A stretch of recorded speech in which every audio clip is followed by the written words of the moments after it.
computer. All right, let's get going. Hello, everyone, and welcome to the Kubernetes Cluster API Azure office hours. We do this every week on Thursday at 9 o'clock Pacific time. If you would like to or are inclined, please put your name under the attendees list so people can figure out who others are and look each other up later. We try and abide here by the general code of conduct that applies to most Kubernetes meetings, which essentially boils down to try and use the raise your hand feature in Zoom so we don't talk over each other and generally just be kind. Not like we have any problems in this area.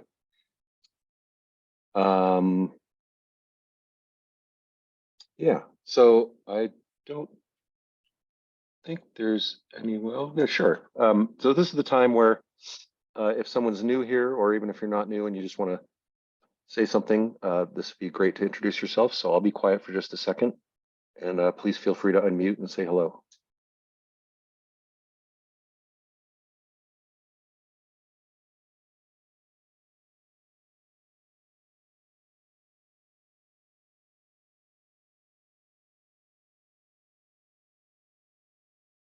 I will take that as a no, so let's move on.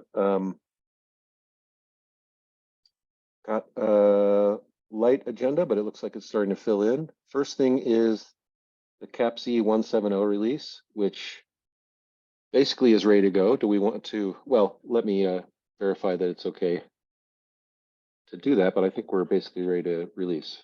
What do you think, Jack, Cecile? Yeah, so the latest update is last night we were waiting for the image to be available and that was stuck seemingly. The post-submit job wasn't running. We waited and after a while it came, it did run and the image is now available, I've checked. So at this point, we're just waiting to hit the publish button. I was just waiting to do that this morning, just so that it wouldn't be live while we were all away.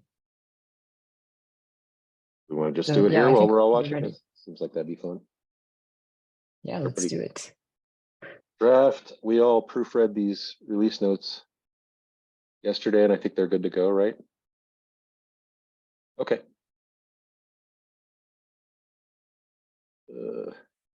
Where's the publish? You have to go and edit to publish it, I think. Right.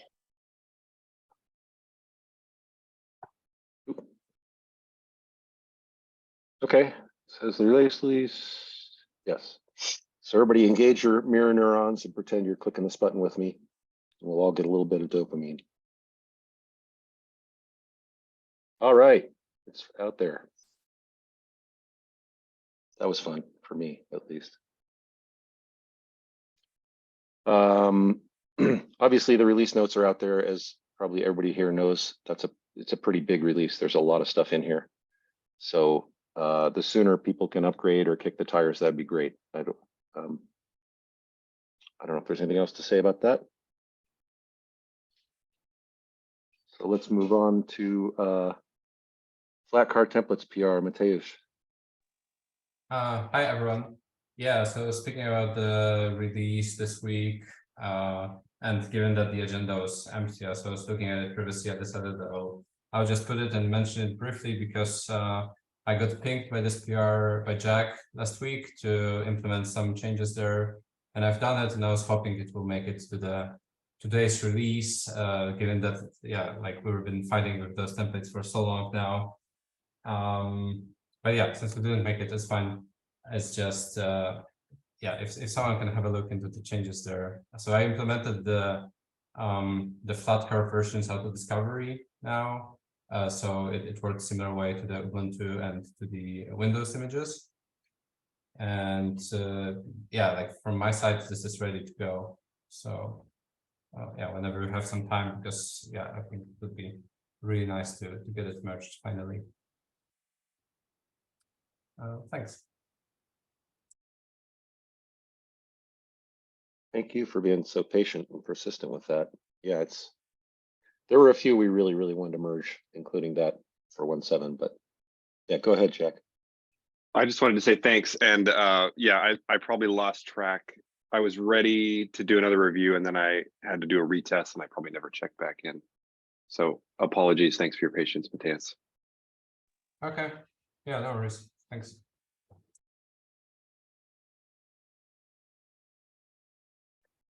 All right.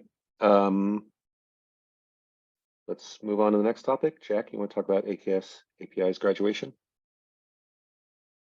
Yes. So if you want to click through in that PR real quick, now that 1.7 has shipped, this will be my highest sort of work stream priority. So you can scroll down to the bottom and see that, as expected, this needs a rebase. So I'll hopefully do that today, and we can then, I think, land this ASAP. So just heads up for any other AK. Are there any other live AKS PRs? I would suggest probably we merge this first, so we can just do the painful thing of getting folks reoriented with the source code API structure, so things are no longer in experimental. So that's a big deal.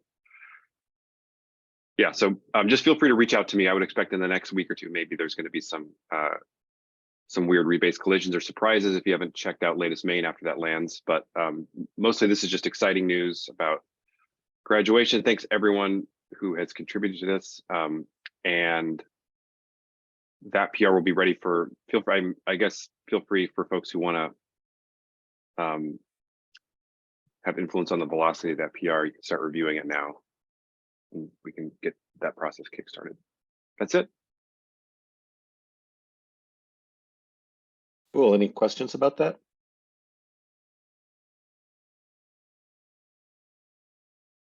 I guess not. I'm not looking at chat. Let me open chat just in case something relevant has been going on. I think we're good. All right. Next, Ashutosh, you want to talk about this issue? Let's click through. Yeah, I've been like dealing with a couple of issues also. This was one issue. I've like briefed it on the description and how to actually reproduce it. So nothing much, just wanted to like put it here so that folks take an attention and look at it, because it may break users. And I CC'd Andy. I didn't know like who works for cloud provider Azure, so I went to the GitHub repo and found out Candy was one of the committers. So he told to file an issue in cloud provider Azure. So I did the same thing, but I kept it here. You know, maybe I need help in trying to figure out where we want to fix and navigate. So, I mean, yeah, that's all I have to say. Cecile has hand raised. Yeah, go ahead. Could you please explain a bit about why it might be a cloud provider issue? Like in what sense we could fix cloud provider? Yeah, sure. So what happens is when we create a cluster, basically this is seen on cluster class, because in that case, mostly the name of Azure cluster is not same as the name of cluster.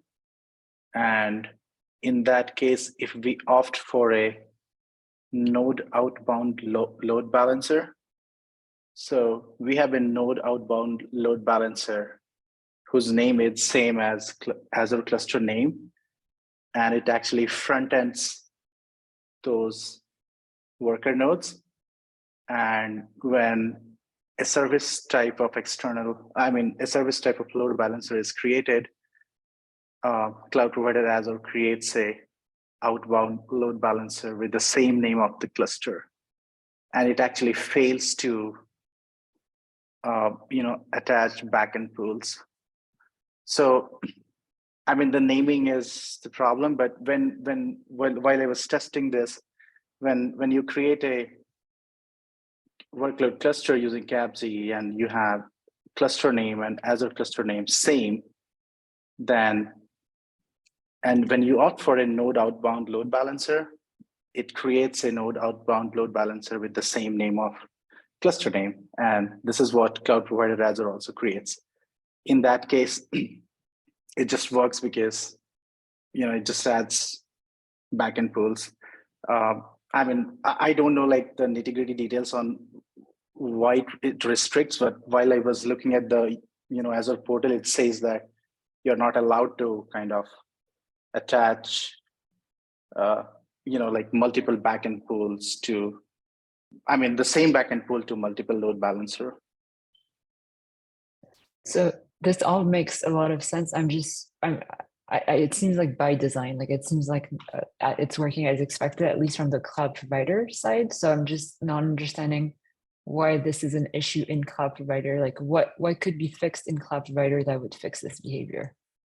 Yeah, I'm not like at this point advocating for any fix or, like just trying to understand like, what could be the fix. Like I just top of my head, I thought like, if there is a way to like tune and say cloud provider Azure that, you should create the load balancer with this particular name, then it solves the problem.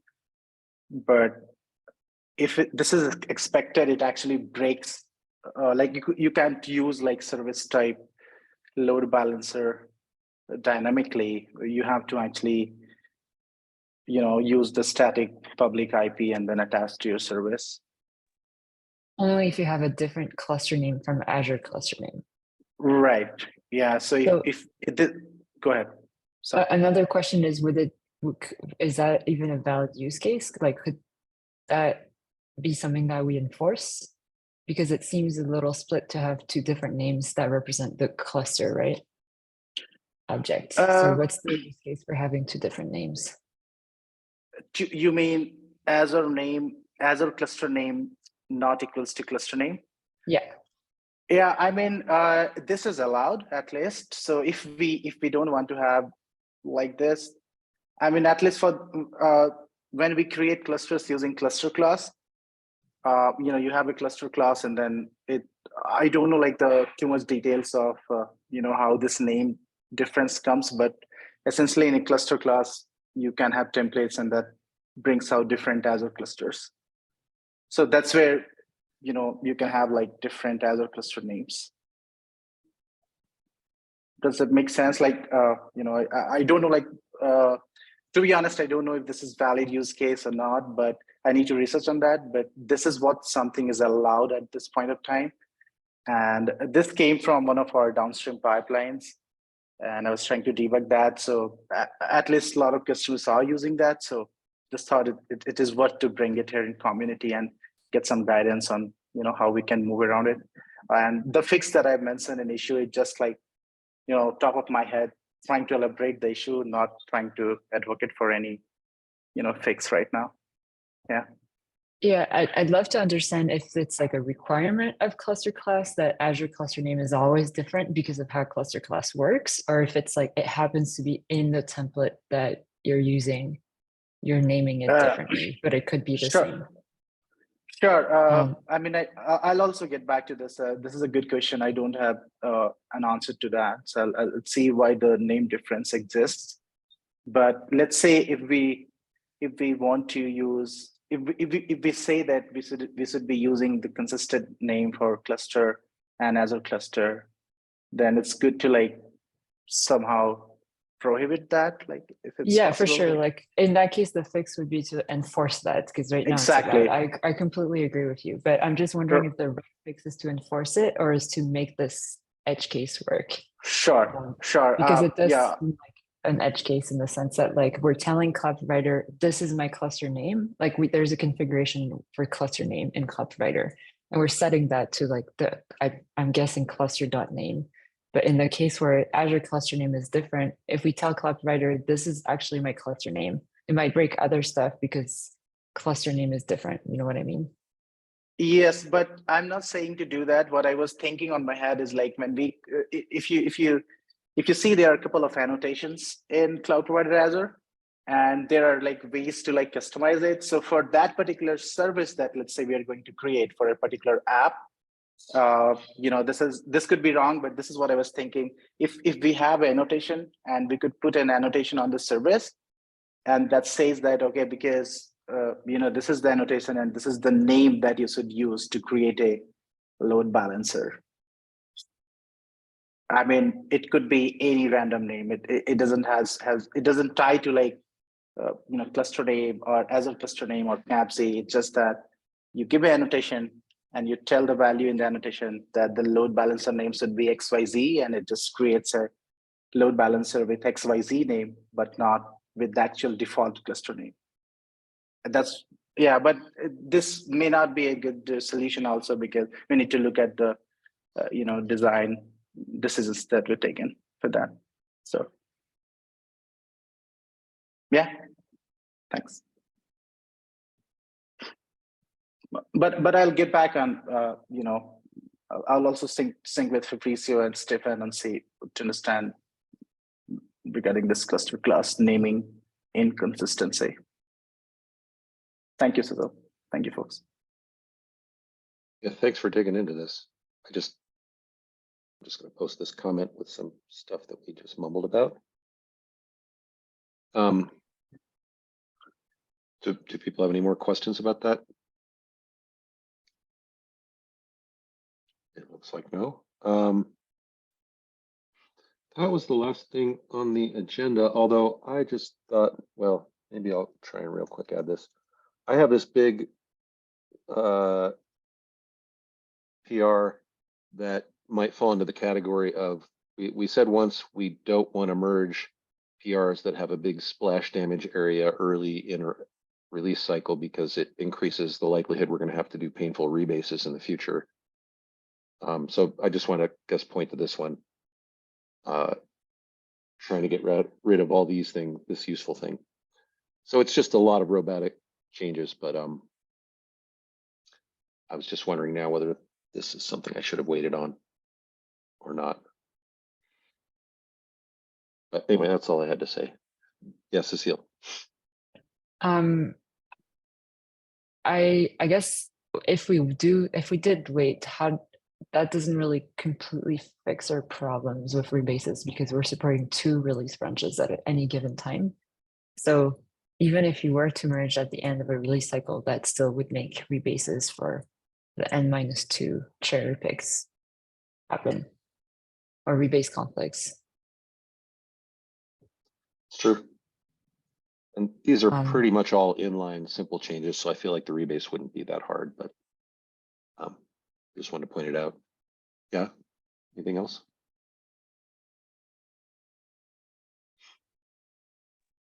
Remind, what's the justification for this change?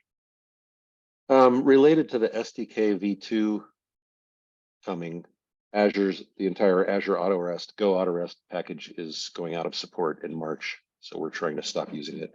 And in a cloud provider, they got out ahead of this, so I'm essentially just copying their approach to this part of the change.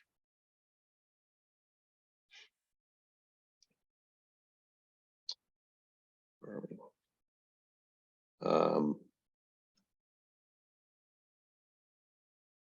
I'll put a link there. Okay, do we want to do milestone review? Let's click over there.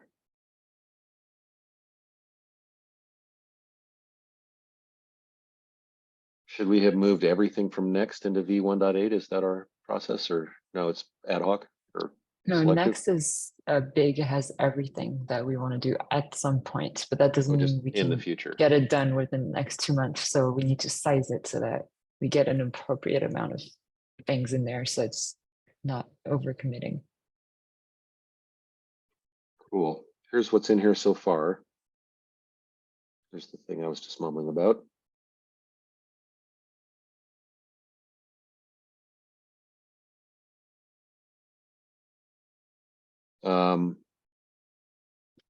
Could we chat about workload identity real quick? Because I know that's we're still on the AD pod identity, and that is already officially deprecated. So we're now running with a deprecated project. How can we, I guess, prioritize this? I know Ashutosh, you're working on this, but how can we help you to make sure this gets into the next release?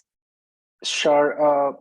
Last couple of days I couldn't get back into this, dealing with these issues, but I think I'll have a date like next week. I'm on to this, and I was talking about this internally. I also took some suggestion from Fabrizio, and seems there are some comments from Fabrizio and Yassine on this design document. So I need to address these two concerns. And I am just context switching. So I don't remember what were the comments, but it actually was related to some mutability part of Azure cluster identity, mostly related to migration.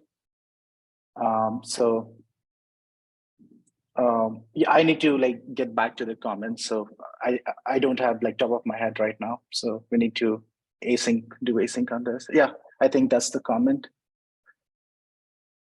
Is there anything that anyone can help you with, even if it's with the other issues you're looking into, to kind of free up your plate so you can have more time Sure. to look at this? Sure. Yeah. So, I'll get back into this like on Monday, and ask for help. But looks like apart from like I need like I will need help on like understanding the migration process for workload identity. And apart from that, I think things looks in place, how we want to use the secrets and stuff like that. I do have a POC proposal, but it was a while back and I couldn't get back onto this. So Monday I'll have the concrete update so that, I could ask for help where I need. And, sorry about delaying this. I just got stuck into all those two other issues. So yeah, this is on my top P0 list. I'll have something next week. Cool. Thanks for working on this. Super important for everyone. So we all Yes. appreciate it. Thank you. But no pressure, No, but seriously, a lot of us are kind of freeing up. I certainly am. So if on Monday you're like, oh, I don't want to do this part, please just let us know because we'd love to help. Sure. And we could pair too. Like I'd love to pair with folks. Definitely. Yeah, sure. Thank Thank you. you. Oh, sorry, I jumped off the milestone already. We probably have more to talk about.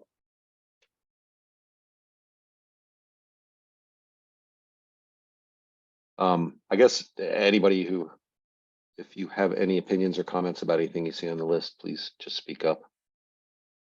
We can also go over to the PRs and issues and see if anything should be added here, but don't want to spend too long on that. These are all the things we didn't manage to get into 1.7 as well, so.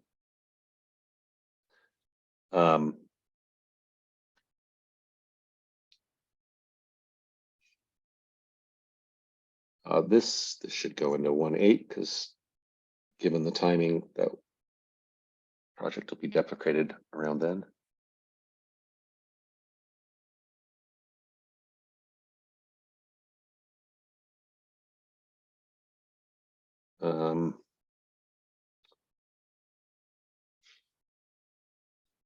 Wow. Dependabot, thank you so much, Nawaz, for waking it up. A lot of good stuff. I mean, I guess after the fact, these ones that we merged, we can mark as having been in 1.8. They're not really planned.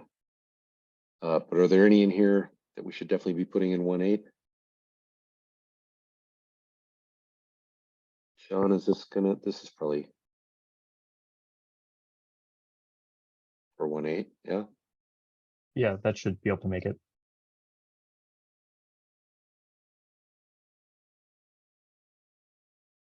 Jack has a hand up. Oh, I'm sorry. Go ahead, Jack. I know this isn't very scientific, but can I get a gauge of confidence as to how likely this Dependabot explosion is a one-time event? I'm particularly thinking that it will actually literally take in time in our 4-dimensional reality, like 2 or 3 days to merge all those PRs. Go ahead, So a manual, for example, a one-time, say at the beginning of a release cycle, single PR that were to refresh all of these libraries would be a vastly more efficient exercise, even though this is automated. So I just want to get the confidence that we'll get these PRs every, say, 1 or 2 weeks as one-offs. Otherwise, this is going to be a significant introduction of burden, I think. I can talk about this. So as of now, we have configured Dependabot to run daily. And if there are any versions, and there is no limit. At this point, Dependabot is free to raise any number of PRs, but we can configure it. The upcoming update would be to change it to run every week on Monday, so that it'll scan our dependencies and upgrade the versions, at least raise the PRs for it. But if we want to configure it once a month, we can do that. We can also put a limit on number of PRs we want Dependabot to raise, say every day. We can also configure that. So this was more of a test to see if Dependabot is working to begin with. Now that we see it is working, we can come up with a limit on it. So if we are comfortable with 2 PRs per day or per week, we can do that. Cool. My main concern is that we have currently somewhere like 50 downstream dependent projects that we rely upon. And my concern is like optimizing for the fewest number of PRs. So if we have a PR for every single patch release of every single dependency, we might be adding like 60 to 70 more PRs per development cycle, which is a ton of like practical cost, and will actually just slow down everything else because of what it takes to get a PR landed. Go ahead, Cecile. I'll let Noah's answer first. I mean, there are certain dependencies which we won't be updating. For instance, controller runtime, and there are few of them of K's. But then, yeah, I agree. If it could get overwhelming, but we can again control it using the number of PRs we want. So it really depends on us how many PRs we are willing to monitor and merge. Yes, Ceci. Yeah, I personally think that merging a bunch of smaller PRs is usually going to be a lot less work than merging one big PR, even if it's less frequently. And these PRs are so small usually, like if it's just a patch bump, it just requires one person to take a 10-second look at it, LGTM approve, and everything else is automated. Like we don't even need to run tests. We don't even need to click merge. So I would say the amount of effort is pretty minimal, especially once we get into the rhythm where most things are up to date. And so we only get PRs when something becomes outdated, which I think is worth the overhead of not running unsecure, outdated versions in our code. That's just my point of view. David? David? Yeah, I was just going to say, I would recommend to not limit the number of PRs it can do, but opt for more of a, let's say, a weekly rhythm or something like that. It seems like a lot right now because, well, it's new. But yeah, I don't, to my knowledge, I mean, and maybe it's possible, but to my knowledge, I don't think Dependabot has a combine like option, like upgrade all in one PR, but that would be kind of interesting if they did.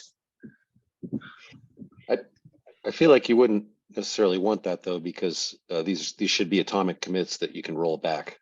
I think. Go ahead, Nawaz. Sorry, I interrupted you. Oh no, no worries. I was about to say the same. Like, if something breaks, it would be easier to roll them back if they are done independently rather than pushing all the version changes via one PR. So, same. Yeah. So we just did switch the schedule for when it runs to weekly. It was daily while Nawaz was figuring out what was broken here. And so my hope is that, you know, this is a one-time bolus where we see a bunch of these, we merge the ones that make sense. And then every Monday morning from now, we get a few of these. And like Nawaz said, we can limit it if we're really getting too many. But yeah, go ahead, Cecile. Oh, sorry, you basically said what I was going to say. Okay. I was going to say, like, I think switching to weekly from now, and now that we know it works, is probably a good next step. And then at least see how it works for us for a few weeks before we decide to change it if it's not working. Yeah. Jack? Cool. So it sounds like the confidence level is high that this is a one-time deal. I think weekly is actually counter to our strategy of managing one at a time. If we do it weekly, we're likely to. The point is, I think my point is that it can take an entire day to merge 3 or 4 PRs, and so if we do it weekly, there's a non-zero chance we're going to get into a situation where we can't merge Monday because we're busy retesting on dependabot PRs because we've got 3 or 4 of them. So I would kind of prefer to get one on Tuesday, one on Thursday, one on Monday, like kind of get one at a time, and maybe assign a role to someone to manage that. We could say whoever's on Maybe I'm the, just the only one though. we could say whoever's on the test grid rotation is responsible for babysitting these or something like that, I suppose. Sorry, go ahead. I was just gonna say, I think kind of, even though if you do them individually, doing them kind of roughly at the same time is, I've found good. I know there's the rollback factor, but sometimes it causes problems with like rebate.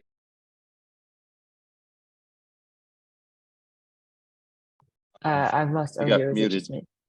David. Oh, okay. So I was just saying, sometimes it has, problems with merge conflicts or rebasing or other things for dependency updates. So I know that there's a antithetical kind of, you don't want to do all at once thing, but I think from a coding perspective, if you have to keep updating your main branch and your PRs from all the updates, that's kind of also the other challenge, right?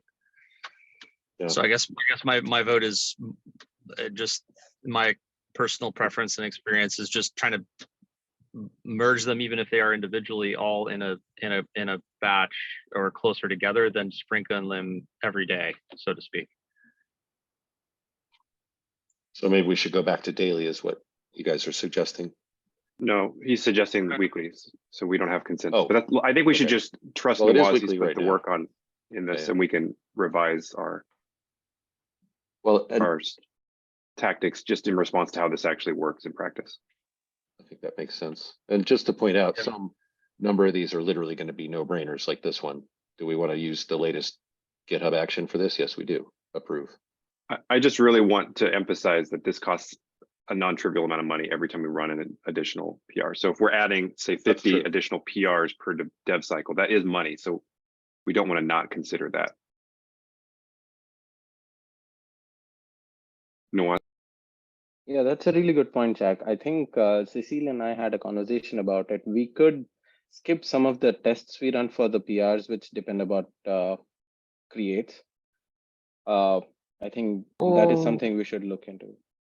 That was for when you're changing the actual dependabot file, because that doesn't actually change anything. But if you're changing a dependency, like changing, let's say, like the Go Odorous version, you definitely want to be running end-to-end tests on that, because that could affect your users. yeah, I'm not saying there's a simple solution to not run tests. It's more, yeah, I think that we can't avoid the fact that we're going to have to make a practical, there's a trade-off that we're going to have to make. Because obviously the ideal situation is just as folks have described, where each of these updates is as atomic as possible to identify with as much sort of surgical precision the impact of a particular change. And we're not always going to be having in our end-to-end test the proper coverage to do that gating. So we might have to do some historical analysis like 3 weeks after something merges, and having 16 changes merge in one PR makes that really difficult. So it's definitely not ideal, but it's also,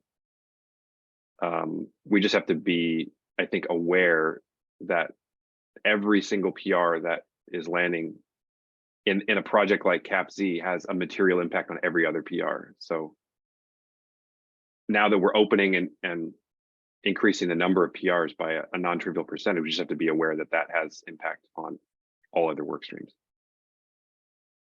Yep. Yeah, it makes sense. I mean, one other alternative idea is if somebody wanted to do a manual update of all the things and let it a full end-to-end test run, that could, reduce the number of PRs there as well. But yeah, it's something we have to flush out. I don't think we're gonna iron it all out on this call. Part of it is just taking the next step forward and tweaking, iterating. I think that's what we're all in agreement with.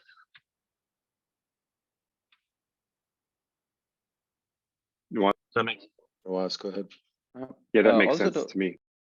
It made sense to me as well, David. Yep. And to add to that, I think Dependabot, since it just woke up, there's a lot of PRs it's trying to create. Maybe once we shift it to weekly, I'm guessing the number of PRs would decrease. So it would be worth a while to wait for a week or two to see how Dependabot is actually working. But this is a good point. Yeah, I mean, definitely it has got a materialistic effect on all the PRs we or the Dependabot creates. So makes sense.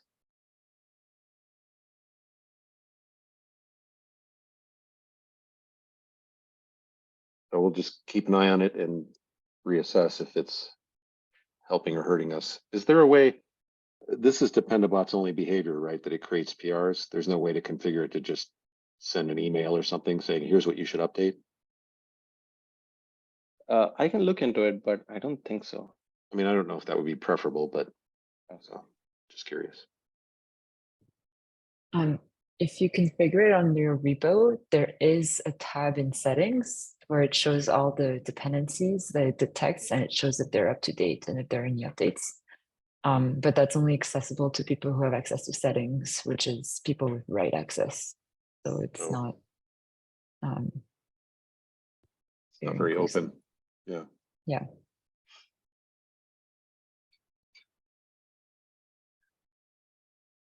Okay. I think that's enough. Reassess, I can spell. Do anybody have any more comments about Dependabot?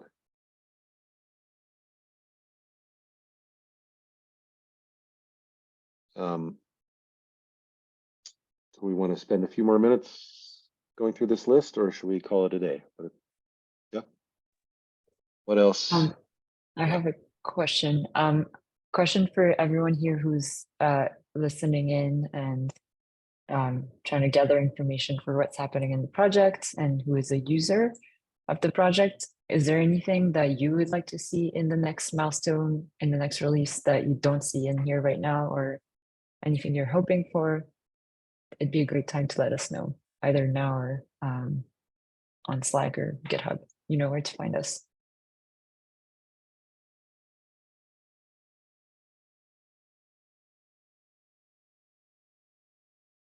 We really don't have that many open PRs, and so we could probably put most of them in the 1.8 milestone. I'm not going to do that right now. I'm going to hop over to issues and scroll very slowly. And please, if you have a comment or you want to make sure it's in the milestone, say something.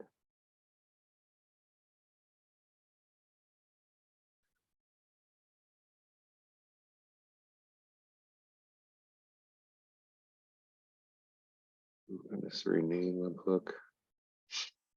Any of these stuff we definitely want to do for the next release, or is it all? Sounds like potentially the one that Ashutosh was talking about earlier is something we should at least figure out next steps for. Potentially. The load Do we balancer have one. the do we have the SDK track upgrade on here? I don't see it. Yeah, that's pretty important to at least start it, even if we don't finish it. I think we probably need to break that one out as well. That, yeah, that one right there. Yep, migrate. Yeah. Yep. Oops. That's, I think we need to at a minimum start it. Yeah. If we're not going to complete it. We already have, so this makes sense.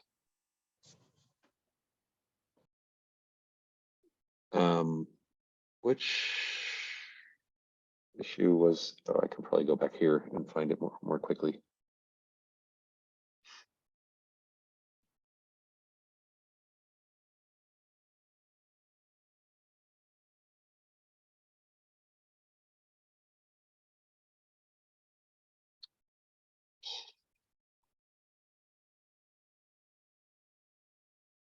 Any other pet peeves or There's crucial features? Oh, I'm still filtering. No.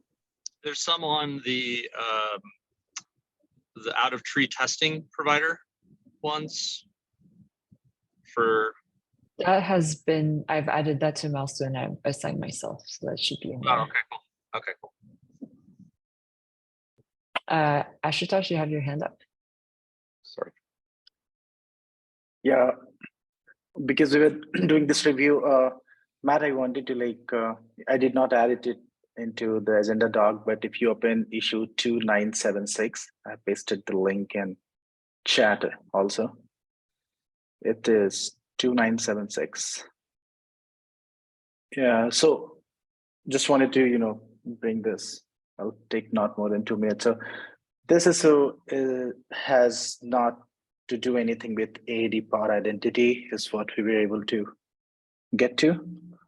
And it also works with static secrets.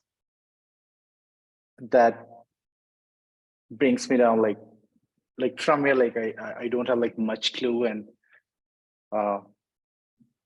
we need to thinking if we need to see some sort of audit logs on Azure APIs. This is an intermittent issue that just breaks the UX. And Severia saw it. yeah. Francesca saw it. Could Yeah, we add Francesco. this to? Sorry. Add to the milestone. Yeah, I was gonna say, could we add it to the milestone? Yeah. Sorry, Ashutosh, go ahead. No, I was just saying, a couple of us were able to hit this issue, and I'll need help on trying to figure out why it's really happening.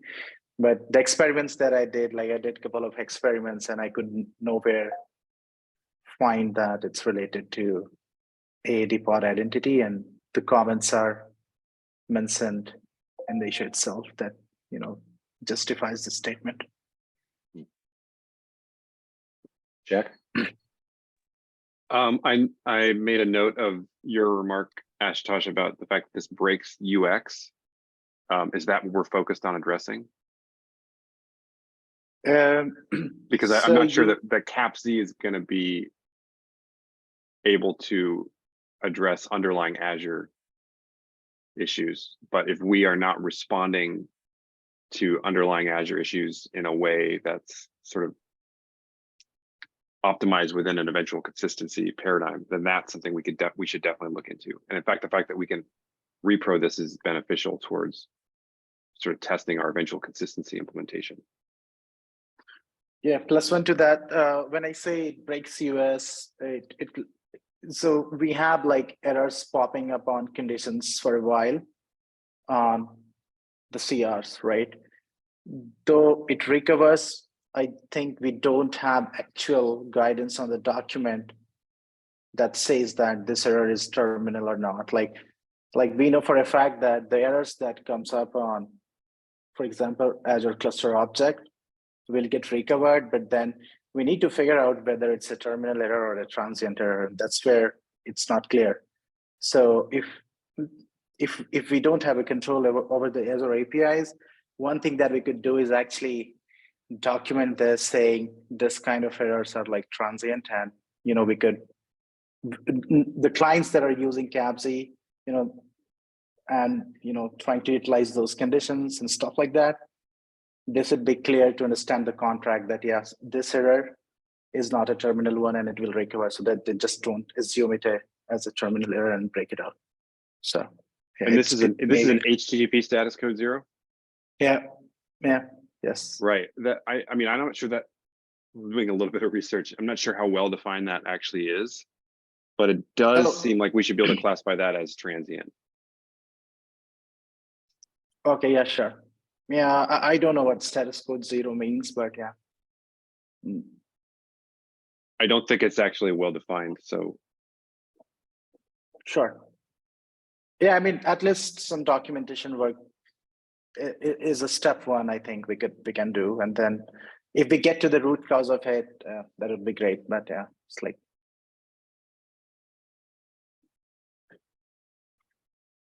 Yeah, cool. I think basically an unknown response, we want to, I think the default should be that that's transient, that we should, the bar for terminal error should be high, it should be sort of within a well-known, understood set of error responses. And if we don't understand it, we should assume it's transient. I mean, I don't think there's an absolute answer for this, but go ahead, Cecile. Yeah, I think what you're describing is actually the case in the code. Like we don't classify something as terminal unless it's like a known terminal issue, which is very specific and looks for very like a specific exit code. Everything that's unknown or like miscellaneous goes into the reconcile again bucket. So like, is that what we're observing here? That this is getting treated as terminal and not retrying again? No, I think that is fine. Code-wise, we're Okay. good. I just wanted to like just be more explicit and put it on our doc so that it's more user-friendly, since we have been able to see this issue occur frequently, so that people who just hit this and they don't directly depend on CAPZ, or there are some other clients that wrap it over CAPZ, they have a good time figuring it out and okay, this is where we are going wrong and we should understand the contract well. So the action item I see here is like, we can have a document and, I can do that, raise it a document PR for that, if that makes sense. Yeah. Yeah. I'm just going to continue to be contrarian today. I'm not sure that we actually do want to do that. It seems like if CAPZ is retrying as we would expect, and eventual consistency is happening, then it sounds like what you're observing, Ashutosh, is that for folks who look into, maybe in response to something taking longer than expected to reconcile, would that be like a symptom for a human being to detect what's going on here? And they look under the hood and they see these mysterious messages, which are being essentially published to the CAPZ logs as received from the Azure APIs. Is that the current behavior? So we're just outputting what Azure APIs is giving us, and it's not obvious what this actually means. Is that true? Right. Yes. Cool. So my personal view is that the action item would be for folks to work with the various Azure platforms to figure out what this means.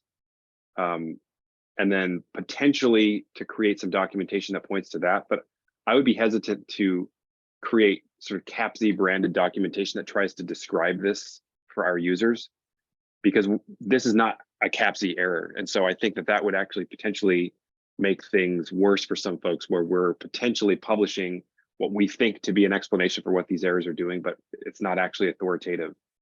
And so if I were weighing like, if I'm a user, if I'm weighing like, I don't know what this error means, to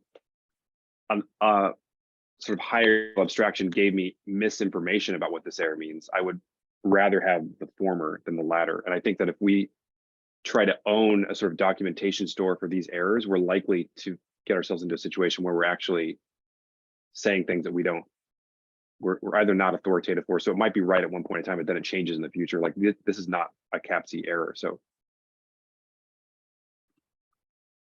yeah, I mean, yeah, that is merit, Jack, but the only thing I see is that because it is quite frequent, I'm just wondering if it can hinder user adoption, because if something like this happens, this would be a quick way to kind of figure that, because it took me like more than 1 week to understand what's going on, and still. So I'm just coming from that point where, like I'm using CAPZ, and then if some error comes out, even if I'm using plain vanilla CAPZ, CAPI deployment, and something comes out with status code 0, and I have no clue on how to navigate, then it just kind of looks like a blocker in user adoption. But yeah, let's see, what is the best we can do with community, what everybody else thinks. But that makes sense what you said, Jack. Like it's like, well, yeah, I mean, that's great. My main cons. concern at this point is that you're seeing this and we're not. Like that's a concern. We should be seeing this in our end-to-end tests. If no, so in our end-to-end test, the end-to-end test won't fail because it just recovers, right? It just recovers. It just comes. The error is there for a while and just goes off. So the test shouldn't fail. right. I mean, I definitely am so with you in terms of not wanting to hinder adoption. So Yeah. I just don't know if the right answer is for us to explain our best attempts at what this error is. If we're seeing this error a lot and we don't expect to see this error, then I think we should work with Azure to figure out like what's going on here.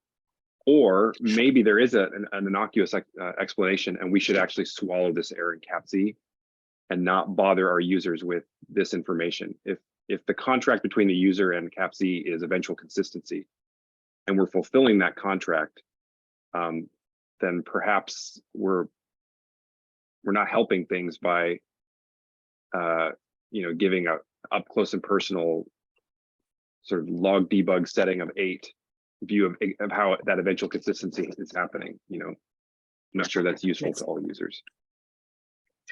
Sure, makes sense. I mean, let's take that as comments and issues so that it has more visibility, and then we will do what is the best, what community agrees. That makes sense.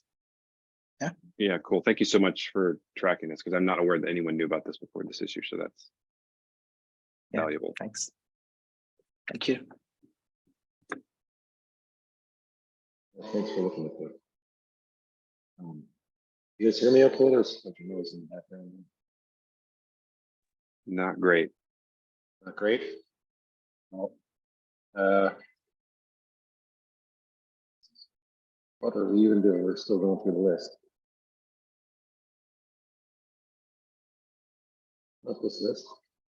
This list. Well, so we're almost out of time here. So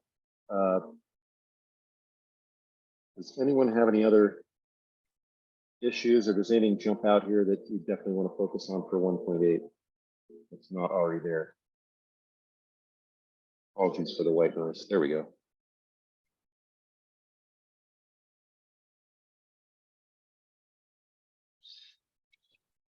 Did we end up adding the load balancer bug from Azure Dash Yes. with the cluster name? Okay, cool. Thanks. All right. We're going to remove v1 alpha 4 to fix this. Yes, I believe we've talked about it. Actually, could you please, if while you're here, assign this to Jonathan? I believe he was going to look at doing that. That's what you get for not coming to the meeting.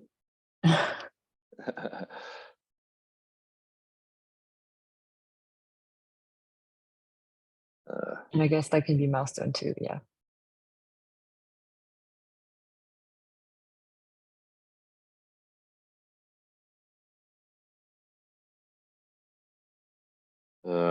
I don't want to go too far here. Let's just look at the next page real quick.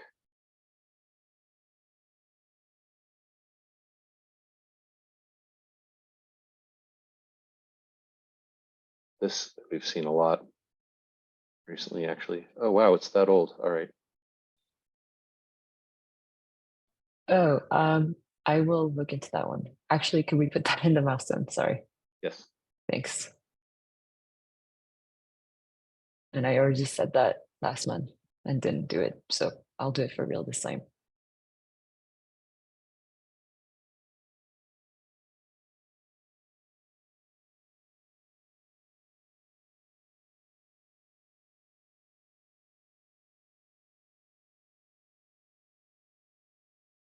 This one's super easy. If somebody wants to, if somebody knows a new contributor who'd like to do a first issue. Because I've accidentally fixed it twice now and then realized I don't want to submit a PR that stomps on a good first issue. Yeah, I know a couple of folks who reached out for possible contributions. I'll CC them. So that all those have wanted it. Okay. Well, it sounds like nobody has any favorites, so maybe let's call it good for now.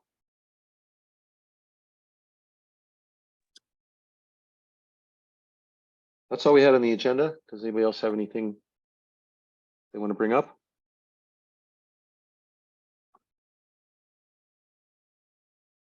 I guess not. All right, let's do this all again next week. Thanks everybody for showing up. Good to see Thank you you, all. everyone. Thanks, Matt. Thanks, Matt. Yep. Bye. Have a good Bye. next weekend. Bye.